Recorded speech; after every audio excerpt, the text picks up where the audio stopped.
State of the World Address, a global strategic and economic assessment, fellow citizens of the world.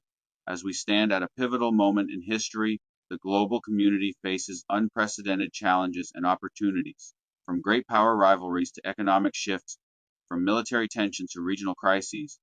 Our shared future demands clarity, wisdom, and cooperation. Drawing on the expertise of leading voices, John Joseph Mearsheimer, Scott Ritter, Peter Schiff, Ray Dalio, Ron Paul, Colonel Douglas MacGregor, Prof. Syed Mohammed Marandi, and Alex Craner, this address outlines the state of our world under four critical domains: geopolitics and international relations, economics and finance, military strategy and defense, and regional focus on global hotspots. 1. Geopolitics, international relations. The global order is in flux, marked by a transition from unipolarity to multipolarity. Professor John Mearsheimer, a renowned political scientist, warns of intensifying great power competition, particularly between the United States and China. His theory of offensive realism predicts heightened tensions in the Indo-Pacific, with Taiwan as a potential flashpoint. He also critiques NATO's expansion as a catalyst for the Russo-Ukrainian War, urging us to recognize the dangers of miscalculation in great power politics. Scott Ritter, a former U.S. Marine and UN weapons inspector, highlights the destabilizing effects of U.S. interventions in Iraq and Syria, which have strained relations with Russia and Iran. He advocates for a multipolar world where regional powers share influence, drawing on his experience in arms control. Similarly, former Congressman Ron Paul calls for non-interventionism, arguing that U.S. military overreach provokes adversaries and weakens global stability. He questions NATO's relevance, pushing for diplomacy over confrontation. Colonel Douglas MacGregor, a retired U.S. Army officer, echoes these concerns, warning that U.S. support for Ukraine and NATO risks escalation with Russia. He urges a realist foreign policy focused on national interests. From Iran, Professor Syed Mohammed Marandi offers a perspective on U.S. sanctions and proxy conflicts, emphasizing Iran's strategic alliances with Russia and China as a counterbalance to Western dominance. Analyst Alex Craner further underscores the rise of BRICS and the Global South, arguing that Western sanctions on Russia have accelerated a multipolar shift. The state of our geopolitical union. We are at a crossroads, with rising powers challenging Western hegemony. To avoid catastrophic conflict, we must prioritize dialogue and mutual respect over rivalry and provocation. Economics, finance. The global economy faces turbulence, from debt crises to shifting financial paradigms. Ray Dalio, founder of Bridgewater Associates, warns of a rebalancing of economic power toward Asia, driven by China's rise and U.S. debt accumulation. He predicts inflation risks and advises diversifying investments into gold and Asian markets to navigate this transition. Peter Schiff, a financial commentator, foresees a U.S. economic downturn due to excessive borrowing and Federal Reserve policies.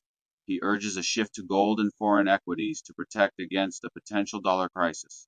Ron Paul links economic instability to monetary policy, advocating for the abolition of the Federal Reserve and a return to the gold standard to curb inflation and restore fiscal discipline.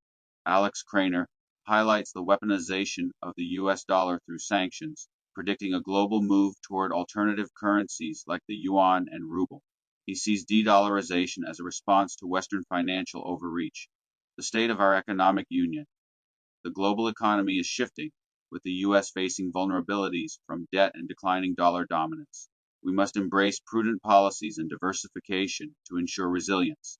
3. Military strategy, defense, global security hangs in the balance as military strategies evolve amid rising tensions. Colonel Douglas MacGregor critiques U.S. military overextension, arguing that outdated strategies and commitments to NATO and Ukraine risk conflict with nuclear powers. He calls for a reformed agile defense focused on core national interests. Scott Ritter, drawing on his experience as a weapons inspector, warns that U.S. policies in the Middle East and Eastern Europe underestimate adversaries' resolve, urging de-escalation and arms control agreements to prevent miscalculations. The state of our defense union. Our world faces heightened risks of conflict due to strategic missteps. A focus on diplomacy, modernization, and restraint is essential to safeguard peace. 4. Regional focus on global hotspots, Ukraine, the Middle East, and the Indo-Pacific threaten to destabilize the world. In Ukraine, Mearsheimer and MacGregor see NATO's expansion as a driver of conflict, urging negotiated settlements to end the Russo-Ukrainian War. In the Middle East, Ritter and Morandi highlight how U.S. sanctions and interventions fuel instability, from Iran's nuclear ambitions to Syria's civil war.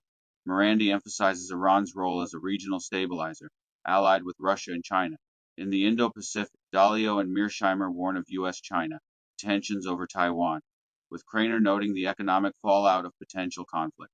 Paul and Craner advocate for reducing Western involvement in these regions to de-escalate tensions. The state of our regional union, from Eastern Europe to Asia, hotspots demand urgent attention. Only through diplomacy and respect for regional dynamics can we prevent escalation.